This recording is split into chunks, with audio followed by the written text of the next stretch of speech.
तर शिवसेना प्रमुख बाळासाहेब ठाकरे यांच्या जयंतीच्या निमित्ताने खासदार नारायण राणे यांनी एक पोस्ट शेअर केलेली आहे. बघूयात.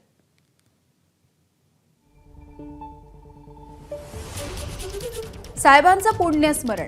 आज साहेबांचा जन्मदिवस, त्यांची आठवण नाही असा एकही दिवस नाही. त्यांचे माझ्या जीवनामधलं स्थान हे अढळ आहे.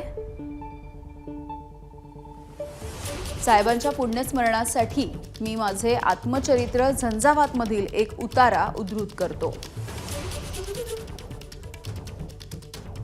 साहेबांच्या पार्थिवाचं दर्शन सुद्धा नशिबात असू नये ही माझ्या आयुष्यातली सगळ्यात मोठी खंत आहे. साहेब आणि मासाहेब माझ्यासाठी सर्वस्व होते. त्यांच्या निधनाने माझ्या मनातला कोपरा निष्प्राण झाला. आजही मला विचाराल की या जगातली माझी सर्वात प्रिय व्यक्ती कोण आहे,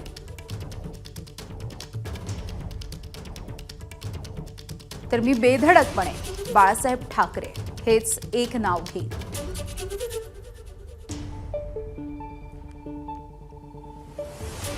ते माझ्यासाठी माझं जग होते आणि राहतील सुद्धा.